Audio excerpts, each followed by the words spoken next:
Larasati, wanita 28 tahun asal Malang yang memiliki wajah oval cantik, kulit putih mulus menggilap seperti porselen, serta rambut hitam panjangnya yang selalu diikat ekor kuda rapi. Tersenyum lebar saat rombongan akhirnya tiba di pos 1 Gunung Merbabu. Udara pagi menusuk tulang seperti jarum es. Kabut tipis menyelimuti pepohonan pinus yang menjulang tinggi. Nafasnya berembun putih saat ia menarik ransel berat penuh tenda, sleeping bag, dan kaleng makanan. Andi, Riko, Maya, cepetan dong. Pos 1 sudah kita capai. Kalau kita nggak gerak cepat, gelap di pos 3 nanti kita kejebak di tengah hutan. Kata si Larasati sambil tertawa ringan. Andi yang berada di depan membalikkan badan, tersenyum lebar dia. Laras, santai dong. Kamu itu paling semangat. Padahal ranselmu itu paling berat loh. Mau aku bantu nggak? Gak usah, aku kuat kok. Lagian aku pingin foto-foto Edelweiss di pinggir jalur. Katanya banyak banget di sini. Jawab si Larasati. Maya menyela sambil mengikat tali sepatu. Laras, jangan jauh-jauh ya. Kabut di Merbabu ini gampang banget bikin orang tersesat. Tahun lalu ada pendaki hilang di jalur ini katanya. Riko tertawa kecil. Haha, Maya jangan bikin serem dong. Itu cuma rumor. Laras, kalau kamu ketinggalan, teriak-teriak aja. Kita nunggu di pos 2. Tenang, aku cuma sebentar. Kalian duluan aja ya. Aku nyusul kok, kata Larasati sambil mengeluarkan kameranya. Rombongan mulai berjalan. Larasati sengaja melambat karena melihat sekuntum Edelweiss putih bersih di tepi jurang. Ia jongkok memotret dari berbagai sudut. Wah, cantik sekali ini. Tahan ya, biar aku ambil angle yang bagus, kata si Larasati. Tiba-tiba kabut yang tadi tipis itu mengental dengan cepat, seperti susu pekat yang dituangkan ke udara. Pohon-pohon pinus seolah bergerak pelan. Cabang-cabangnya yang panjang dan kurus seperti tangan-tangan kaku meraih ke arahnya.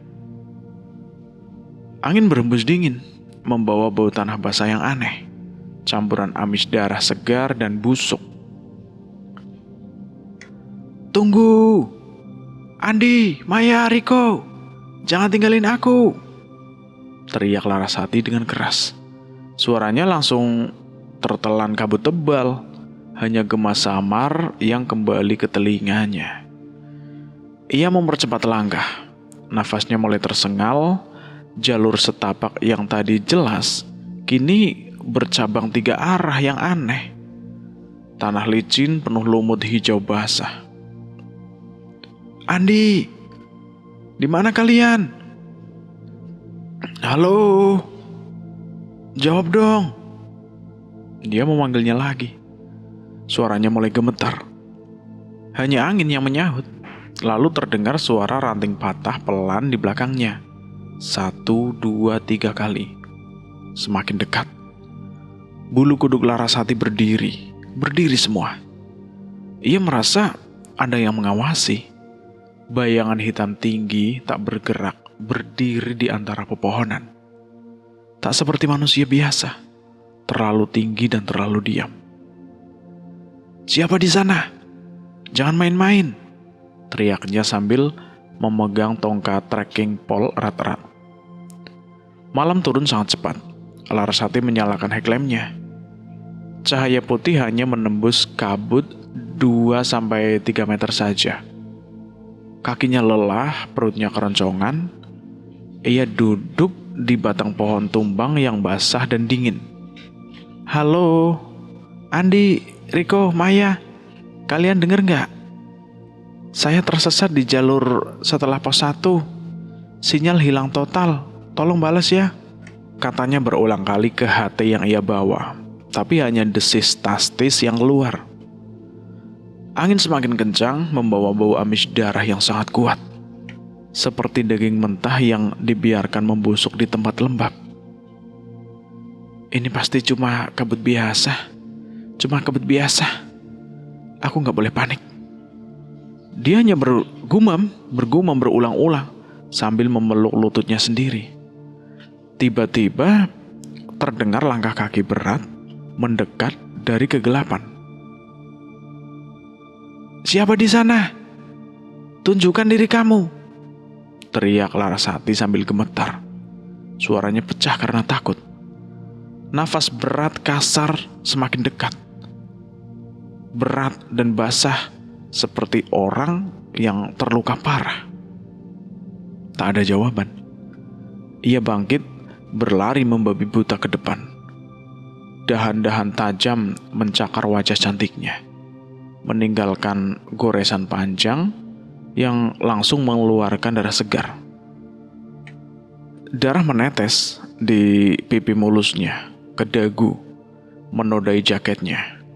Rasa perih membakar kulitnya. "Aduh, sakit. Tolong, ada orang nggak?" Dia menjerit sambil terus berlari.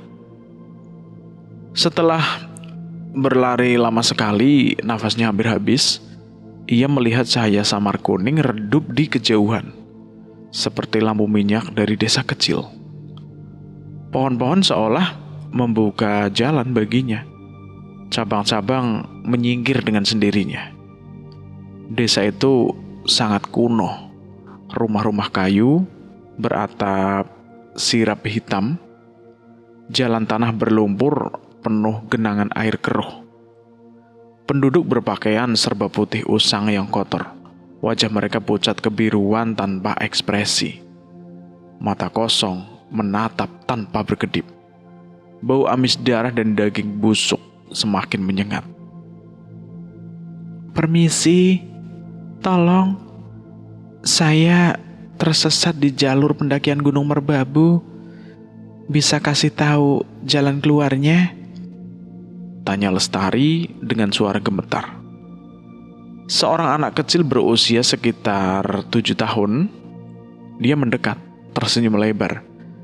Gigi-giginya hitam membusuk. Beberapa gigi sudah copot. Gusi bernanah. "Kakak cantik, kamu mirip ratu. Kamu datang akhirnya. Kami sudah lama menunggumu," kata anak itu dengan suara serak tak wajar untuk usianya. Larasati mundur selangkah, jantungnya berdegup sangat kencang. "Apa maksudmu? Aku cuma mau pulang. Tolong tunjukkan jalan ke pos pendakian." Anak itu tertawa kecil. Suaranya bergema aneh. "Tidak ada jalan pulang lagi, Kak. Kamu sudah sampai di sini. Darahmu memanggil kami." Larasati terus berjalan ke pusat desa. Merasakan tangan dingin seperti es menyentuh bahunya sekilas dari belakang. Ia berbalik cepat. Tidak ada siapa-siapa. Angin berbisik pelan di telinganya. "Selamat datang keturunan ratu. Kami sudah menunggu lama sekali." Larasati menggigil hebat. Tubuhnya dingin sampai ke tulang. Di depan sebuah pondok kayu besar yang paling besar di desa itu, seorang kakek tua berjubah putih panjang berdiri diam, tersenyum tipis tanpa menunjukkan gigi. Sudut pandang Mbah Suro. Kakek tua berjubah putih panjang yang sudah lapuk oleh waktu. Ia telah menunggu lebih dari 2 abad di desa gaib ini. Kulit wajahnya yang keriput seperti kulit kayu kering, mata cekung yang berwarna kuning pucat, dan gigi yang tinggal beberapa batang hitam membusuk. Desa gaib ini terperangkap selamanya di celah antara dunia nyata dan alam roh sejak bencana tanah longsor besar tahun 1847. Ketika ratu mereka dikutuk oleh roh gunung karena menolak persembahan darah manusia. Sejak itu, roh-roh penduduk tak bisa lagi pergi. Tubuh mereka perlahan membusuk setiap malam, tapi tidak pernah hancur total. Mbah Suro berdiri di depan pondok kayu besarnya. Nafasnya berat dan berbau busuk. Ia melihat Larasati mendekat dengan wajah oval cantiknya yang masih penuh keringat bercampur darah segar dari goresan dahan tajam. Darah menetes pelan dari pipi mulusnya, membuat kulit putihnya nampak semakin kontras. Akhirnya, darah keturunan ratu kembali setelah ratusan tahun. Darah yang sama, wajah yang sama. Kali ini, kita tidak akan kehilangan lagi, gumam Mbah Suro dalam hati. Senyum tipisnya mengembang perlahan. Larasati berhenti di depannya. Suaranya bergetar hebat. "Pak, tolong. Desa ini di mana sebenarnya? Saya tersesat di jalur pendakian Gunung Merbabu. Saya harus segera kembali ke rombongan saya. Saya sedang mencari mereka, Pak. Tolong tunjukkan jalan keluarnya ya." Mbah Suro mengangguk sangat pelan. Suaranya serak, seperti gesekan daun kering. "Ikut saya, nak. Jalur pendakian memang dekat dari sini. Tapi malam ini sangat berbahaya. Kabut sudah terlalu tebal. Angin sudah membawa suara-suara yang tak seharusnya didengarkan oleh manusia hidup. Kamu mau mati di luar sana sendirian? Atau ikut saya ke dalam dulu? Minum air hangat. Ceritakan semuanya." "Tapi Pak, saya takut. Desa ini aneh sekali. Penduduknya diam saja, memandang saya seperti melihat hantu," kata Larasati sambil memeluk tubuhnya sendiri. Mbah Suro mulai berjalan perlahan, memimpin Larasati menyusuri jalan tanah berlumpur. Penduduk yang tadinya beraktivitas pelan berhenti total, menatapnya dengan mata kosong yang perlahan berubah merah di sudut matanya, seperti darah mulai menggenang. Tiba-tiba, seorang wanita tua di tepi jalan mengulurkan tangan keriputnya yang penuh luka bernanah kuning kehijauan. Nanah menetes pelan ke tanah. "Wah, kamu mirip sekali dengannya. Ratu kami yang hilang. Wajah oval itu. Rambut panjang hitam itu. Persis sekali. Kamu keturunannya ya. Darahnya mengalir di tubuhmu. Kami sudah menunggumu ratusan tahun." Larasati mundur 2 langkah, merasa mual yang hebat. "Bu, saya bukan siapa-siapa. Saya cuma pendaki biasa dari Malang. Tolong jangan begitu. Ini bau apa? Bau busuk sekali dari rumah-rumah." Wanita tua itu tertawa kecil. Suaranya seperti orang yang tenggorokannya itu penuh darah kental. "Bau ini bau kami, nak. Bau daging yang membusuk setiap malam tapi tak pernah selesai. Kamu akan terbiasa. Sebentar lagi kamu akan seperti kami selamanya di sini." Di salah satu rumah kayu, Larasati melihat bayangan jelas seorang pria tergantung di balok kayu langit-langit. Tubuhnya membusuk setengah. Daging lengan dan kaki sudah lepas dari tulang. Kaki mengayun pelan seperti ayunan mayat. Darah kental hitam menetes terus-menerus ke lantai kayu yang sudah basah dan berbau amis menyengat. Mbah Suro melanjutkan sambil berjalan. "Desa kami hilang di telan tanah longsor besar tahun 1847. Ratu kami dikutuk karena menolak memberikan korban darah segar setiap tahun ke roh gunung. Seluruh desa ikut terseret ke alam ini. Roh-roh kami tak bisa pergi kemana-mana.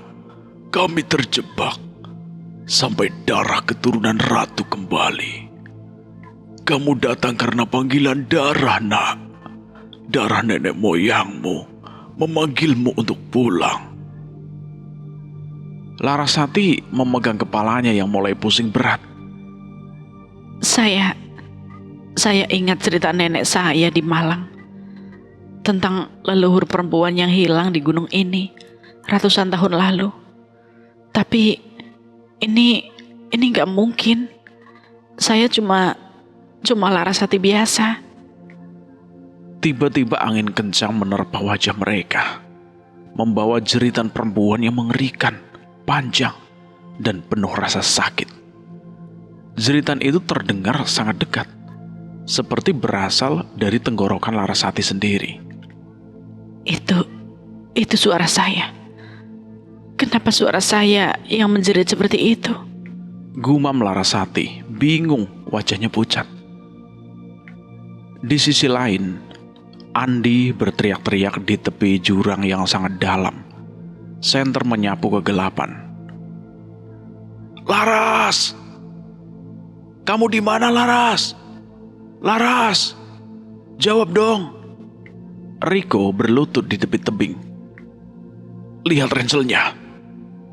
Berlumur tanah dan darah segar. Darahnya masih basah. Dia pasti jatuh ke sini. Maya menangis histeris.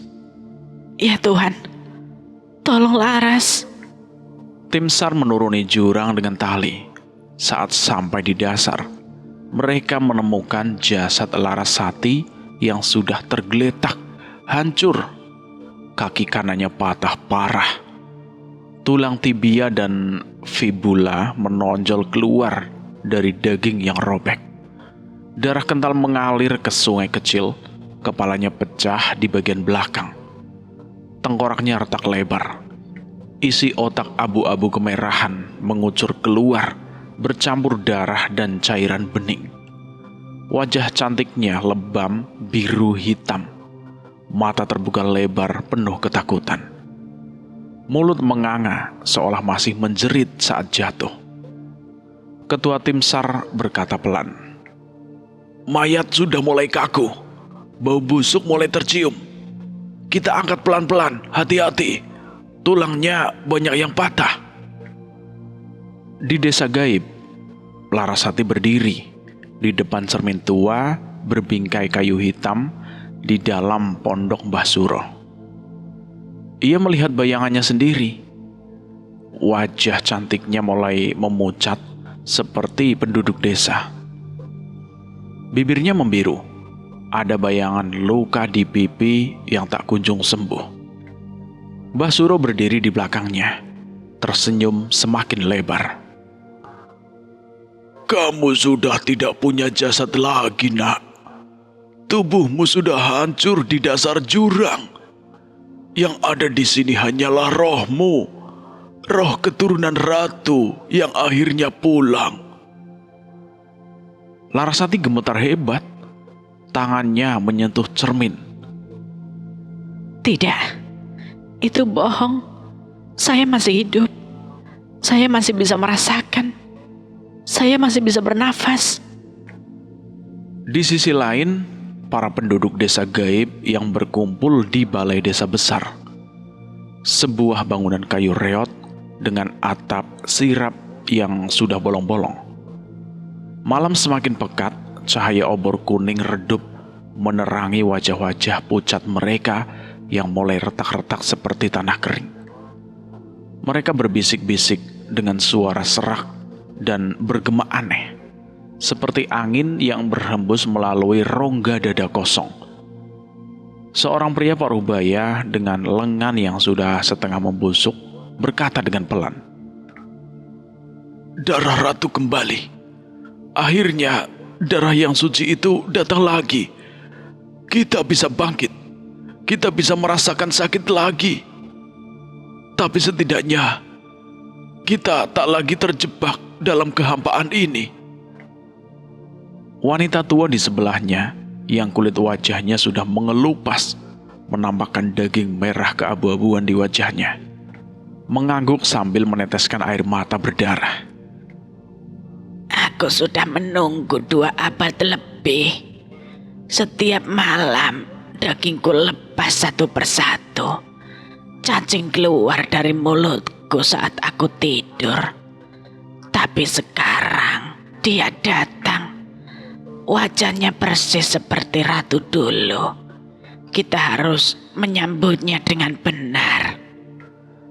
Tubuh mereka mulai membusuk lebih cepat saat malam menjelang puncak. Daging lengan pria paruh baya itu terlepas perlahan dari tulang, jatuh ke lantai dengan suara lembek yang basah. Disusul cacing putih gemuk yang merayap keluar dari lubang-lubang di kulitnya. Wanita tua itu membuka mulutnya lebar-lebar, lidahnya hitam dan membengkak. Cacing-cacing kecil berjatuhan seperti hujan ke dagunya. Bau busuk, amis darah, dan nanah memenuhi balai desa, membuat udara terasa kental dan menyesakkan. Mereka berbisik lagi, suara semakin keras.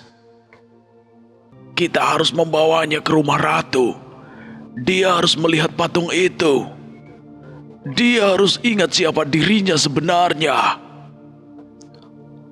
Larasati yang masih melihat mereka sebagai manusia biasa, meski mulai merasa ada yang aneh, berjalan di belakang Mbah Suro menuju rumah ratu tua.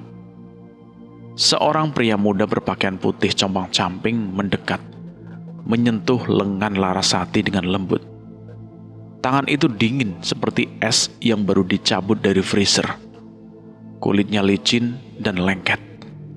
Saat disentuh, bekas luka bernanah kuning kehijauan muncul di kulit putih mulus Larasati, seperti terbakar asam. Aduh, sakit. Larasati menarik tangannya dengan cepat. Melihat bekas luka itu melebar perlahan, nanah mulai menetes. Pria muda itu tersenyum, giginya kuning kecoklatan. Maaf kak, aku cuma ingin menyentuh darah suci. Kamu hangat sekali. Kami sudah lama tak merasakan kehangatan seperti ini. Tolong jangan takut. Kami hanya ingin melayanimu seperti dulu kami melayani ratu. Larasati mundur, nafasnya tersengal. Jangan sentuh aku lagi. Kalian semua, kalian aneh sekali. Kenapa tanganmu dingin begini? Kenapa baunya seperti mayat? Mbah Suro menarik Larasati masuk ke rumah ratu tua. Bangunan besar dengan dinding kayu penuh ukiran mengerikan. Wajah-wajah manusia yang meringis kesakitan. Mulut terbuka lebar, seolah menjerit tanpa suara. Mata terbelalak penuh darah. Di tengah ruangan berdiri patung ratu dari kayu hitam menggilap.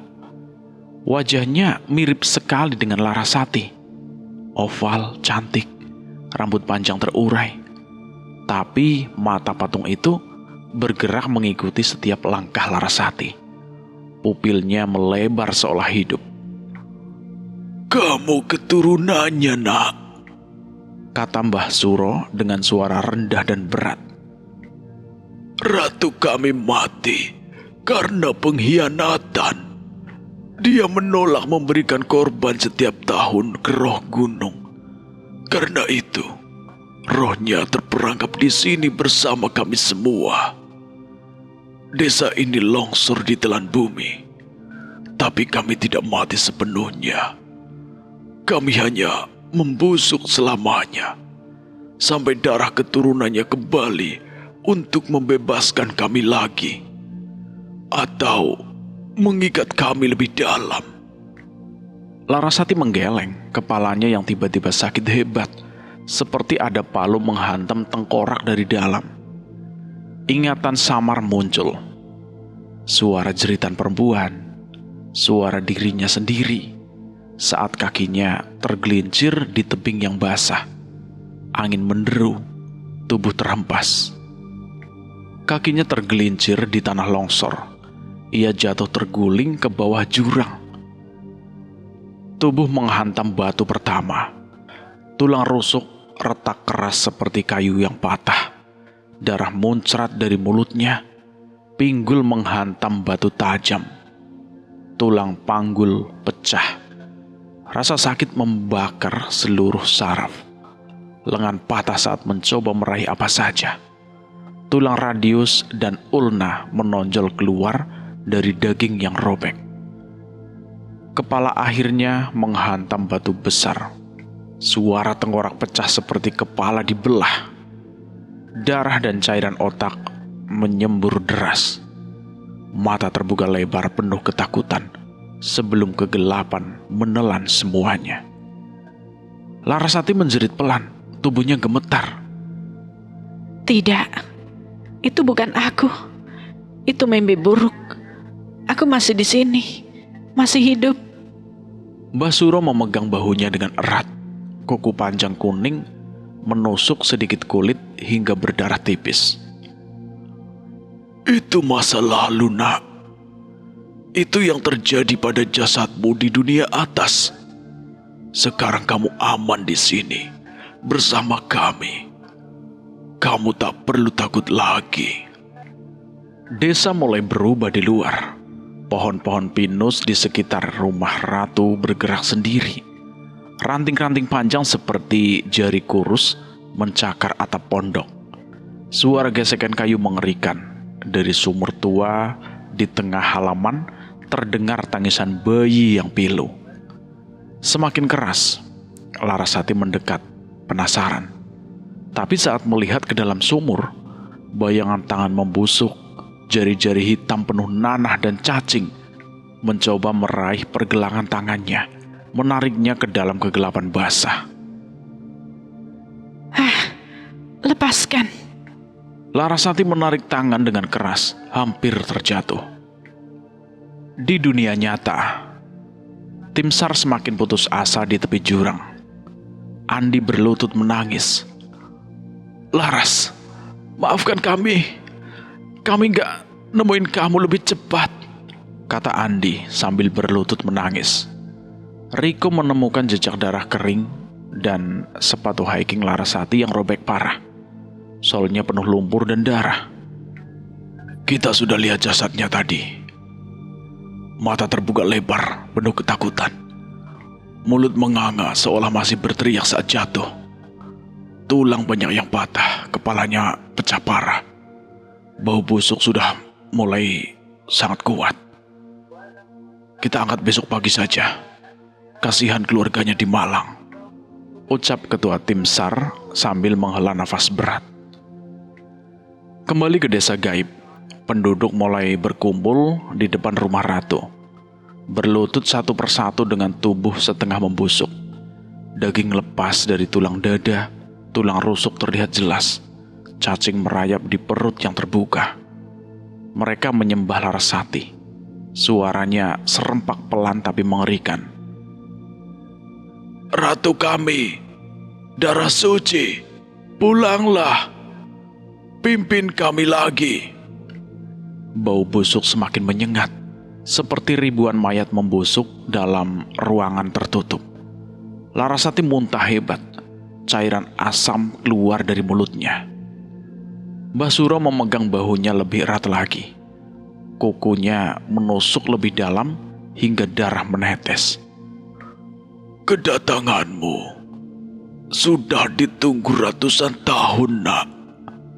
Sekarang kamu tak bisa pergi lagi. Di dalam pondok pendakian gaib yang reot, dinding kayunya berderit pelan seperti tulang yang bergesekan. Larasati berdiri membeku di depan jendela kecil yang retak.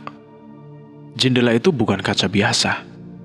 Ia seperti portal tipis yang menghubungkan langsung ke dunia nyata, memperlihatkan segala sesuatu dengan detail kejam yang tak bisa disembunyikan. Cahaya senter tim SAR menyapu jurang yang dalam, suara tali bergesekan, dan nafas berat para penyelamat terdengar jelas, seolah mereka berada di ruangan yang sama. Larasati melihat semuanya secara detail, tanpa ampun. Tim SAR menuruni jurang dengan tali tebal. Helm mereka berkilau di bawah lampu headlamp. Ketua tim SAR berteriak pelan. "Hati-hati di sini. Longsornya parah. Batu-batu masih longgar. Cari tanda-tanda darah atau barang pribadi dulu." Riko yang ikut turun berhenti di batu besar. Suaranya gemetar. Ini sepatunya. Robek parah. Solnya penuh darah kering. Darahnya hitam. Sudah mengering di batu. Ya Tuhan, Laras. Mereka terus turun hingga sampai di dasar. Tubuh Larasati, jasadnya yang asli, sudah tergeletak miring di antara bebatuan tajam. Sudah kaku total. Rigor mortis membuat lengan dan kaki membeku dalam posisi tak wajar. Mulutnya menganga lebar. Lalat-lalat hitam berterbangan keluar masuk rongga mulut yang penuh darah kering. Beberapa lalat bertelur di gusi yang membengkak. Darah kental hitam mengering di batu-batu di sekitarnya, seperti cat minyak yang tumpah, membentuk genangan gelombang gelap. Kepala pecah di belakang. Andi menangis terseduh sambil memegang masker. Ini Laras. Lihat mukanya, lebam semua. Mata masih terbuka. Dia pasti ketakutan. Mereka mengangkat tubuh dengan tandu darurat.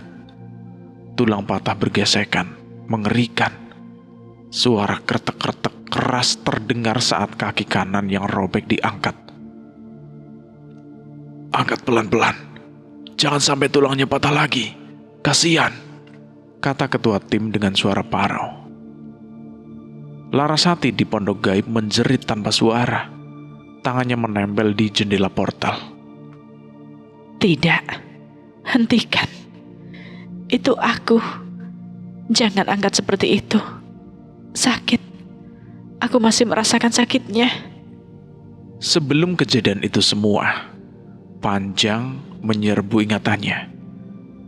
Setiap detik jatuh ke jurang diputar ulang dengan rasa sakit yang hidup kembali. Ia berlari di jalur yang licin, kabut menutupi pandangan. Kaki kanan tergelincir di tanah longsor yang basah. Sensasi mual saat tubuh kehilangan keseimbangan. Tubuh jatuh bebas, angin menderu di telinga. Pinggul menghantam batu yang tajam pertama. Tulang panggul retak dengan keras. Rasa sakit seperti palu logam menghantam tulang. Darah muncrat dari mulutnya. Organ dalam terasa bergeser. Lengan kanan mencoba meraih akar pohon. Tulang radius dan ulna patah bersamaan. Rasa perih membakar seperti api cair di lengan. Tubuhnya terguling lagi, tulang rusuk retak satu persatu. Setiap hantaman batu seperti ditusuk pisau panas. Paru-paru terasa sesak, nafas pendek-pendek penuh darah. Tak ada cahaya, tidak ada suara, hanya hamba angin yang abadi. Melihat penglihatan itu, Larasati ambruk di lantai pondok. Menjerit hingga suaranya pecah dan hilang. Hanya hembusan angin dingin yang keluar dari mulutnya. Tubuh rohnya berguncang hebat. Air mata tak lagi keluar, hanya rasa hampa yang menyiksa. Mbah Suro mendekat pelan. Jubah putihnya menyapu lantai berdebu. Ia berlutut, lalu memeluk Larasati erat dari belakang. Tangan keriputnya melingkar di bahu dan dada gadis itu. Kulitnya dingin seperti mayat, tapi pelukannya kuat tak terlepas. Bau busuk dari tubuhnya menyengat hidung Larasati. "Sekarang kamu milik kami sepenuhnya, nak," bisik Mbah Suro di telinganya. Suara seraknya penuh kepuasan mengerikan.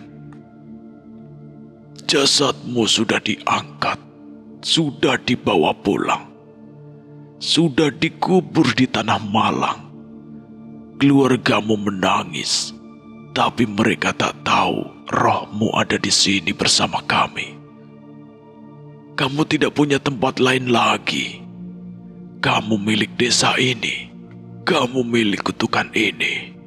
Kamu milik kami selamanya. Larasati mencoba melawan, tapi tenaganya hilang. Lepaskan. Aku nggak mau. Aku mau pulang. Tolong, biarkan aku mati sungguhan. Mbah Suro tertawa kecil. Nafasnya berbau darah kering. Mati sungguhan. Kamu sudah mati, nak. Yang tersisa hanyalah roh yang terikat darah ratu. Malam ini, kamu akan merasakan hancurnya tubuh seperti kami setiap malam. Daging yang terlepas, tulang retak, cacing merayap. Tapi kamu tak bisa pergi. Kamu akan memerintah kami dan menderita bersama kami. Itu takdir darahmu. Penduduk desa mulai berkumpul di luar pondok. Suara mereka bergema pelan. Ratu, milik kami. Abadi dalam siksa. Darah terikat selamanya. Larasati menutup mata. Tapi gambar jasadnya yang diangkat tandu terus berputar di pikirannya. Jeritanya sudah hilang, hanya isak pelan yang tersisa. Malam di desa gaib semakin gelap, dan siksaan abadi baru saja dimulai. Malam di desa gaib mencapai puncak kegelapan abadi. Obor-obor kuning pucat berkedip lemah, menerangi lingkaran penduduk yang semakin rapat mengelilingi Larasati di tengah lapangan tanah berlumur. Bau busuk mayat yang membusuk setiap malam kini begitu pekat hingga udara terasa seperti lendir dingin yang menempel di kulit rohnya. Mbah Suro berdiri di depan Larasati. Jubah putihnya yang lapuk berkibar pelan meski tidak ada angin. Matanya yang cekung bercahaya kuning samar seperti bara api mati. Ia mengangkat tangan keriputnya. Kuku panjang kuning menusuk udara. Saatnya kamu tahu segalanya, nak. Kamu bukan pendaki biasa dari Malang. Kamu keturunan langsung ratu terakhir kami. Ratu Suryawati yang dikutuk sudah ratusan tahun yang lalu. Darahnya mengalir di nadimu. Nenek buyutmu adalah anak perempuan ratu yang polos dari longsoran itu, melarikan diri ke lereng gunung dan menyembunyikan identitasnya di desa kecil. Setiap generasi, darah itu diturunkan diam-diam sampai tiba giliranmu. Kedatanganmu sudah kami tunggu ratusan tahun. Kamu datang untuk menjadi ratu baru, memerintah roh-roh kami yang tersiksa selamanya di alam ini. Larasati mundur selangkah. Tubuh rohnya gemetar hebat. Tidak, itu bohong. Aku cuma orang biasa. Aku anak kuliahan biasa. Aku suka mendaki. Aku punya keluarga. Aku punya teman. Aku gak punya hubungan apa-apa dengan ratu kutukan kalian. Mbah Suro tertawa kecil. Kamu bisa menyangkal, nak. Tapi darah tak bisa berbohong. Setiap kali kamu jatuh di jurang itu, darahmu memanggil kami. Setiap goresan di kulitmu, setiap jeritanmu, itu panggilan pulang.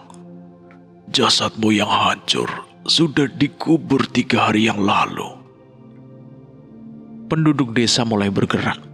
Mereka membentuk lingkaran lebih lebar, lalu mulai menari tarian mengerikan yang sudah mereka lakukan setiap malam selama hampir 2 abad. Tubuh membusuk berputar pelan dulu, lalu semakin cepat. Daging lepas dari tulang dada, jatuh ke tanah dengan suara lembek yang basah. Darah kental hitam muncrat dari luka lama yang tak pernah sembuh, dari rongga mata copot, dari perut terbuka, dari mulut yang menganga penuh cacing. Mereka mengangkat tangan tulang yang masih menempel sisa daging, berputar sambil bernyanyi dalam bahasa kuno yang seram. Ratu baru datang, darah terikat, hancur bersama, abadi bersama, pimpin kami dalam kegelapan. Ratu Larasati selamanya. Larasati berbalik, mencoba melarikan diri ke arah hutan pinggir desa. Aku nggak mau. Aku mau keluar dari sini. Lepaskan aku. Kakinya berlari, tapi desa seolah berputar seperti roda raksasa. Pohon-pohon pinus yang tadinya diam, kini bergerak. Ranting-ranting panjang seperti jari kurus mencengkram pergelangan kakinya, menariknya kembali ke tengah. Kulit rohnya terasa terbakar saat ranting itu menusuk, meninggalkan luka bernanah yang tidak berdarah tapi perih abadi. Ia jatuh berlutut di tengah lingkaran. Basuro mendekat, membawa mahkota aneh dari duri hitam yang masih meneteskan darah segar. Darah dari korban-korban sebelumnya. Ini mahkota ratu. Pakailah, nak. Ini takdir darahmu. Tidak, jangan sentuh aku. Aku gak mau jadi ratu kalian. Aku mau pulang. Aku mau ibu. Aku mau adikku. Tolong. Tapi tangan-tangan membusuk sudah menahan lengannya. Basuro meletakkan mahkota duri itu di kepala Larasati. Duri-duri tajam menusuk kulit kepala rohnya. Darah tipis hitam mengalir pelan ke dahi, ke pipi, ke leher. Rasa sakit seperti api membakar otaknya dari dalam, menusuk saraf yang tak lagi punya tubuh fisik. Ia menjerit, tapi suara semakin lemah, berganti menjadi isak pilu. Penduduk berlutut serempak, suara mereka bergema seperti guntur pelan. Selamat datang, Ratu. Selamat datang, Ratu Larasati. Kami menyembahmu selamanya. Kesadaran penuh datang seperti banjir dingin. Larasati tahu ia tak bisa melawan lagi. Ia terjebak selamanya di alam lain tanpa jasad. Hanya roh pucat yang terikat kutukan darah. Ia akan memerintah kerajaan kematian ini. Roh-roh yang membusuk setiap malam dan menderita siksa abadi yang tak pernah bisa mati sungguhan. Setiap malam ia akan merasakan daging rohnya terlepas, tulang retak, cacing merayap, tapi tidak ada akhir. Kabut tebal menutup di desa gaib, menyembunyikannya dari dunia nyata. Di gunung ini, angin kembali tenang, kabut pagi tipis menyelimuti pepohonan pinus. Pendaki baru akan datang, beberapa akan tersesat, dan desa gaib akan terus menunggu korban berikutnya. Mungkin keturunan darah lain, atau hanya jiwa yang lemah. Roh Larasati kini duduk di tahta tulang yang dibuat dari kerangka-kerangka penduduk lama. Matanya kosong tanpa cahaya. Bibir ditarik paksa untuk menjadi senyum abadi yang mengerikan. Mahkota duri masih menusuk di kepalanya. Dia menjadi seorang pemimpin. Ia tidak lagi menjerit, hanya diam, tersenyum paksa selamanya. Memerintah kerajaan yang tidak berujung. Di dunia nyata, batu nisan Larasati di pemakaman bertuliskan Larasati 1998-2025. Selamanya di hati kami. Tapi rohnya tidak pernah sampai ke sana. Ia tetap di alam lain tanpa jasad, tanpa akhir.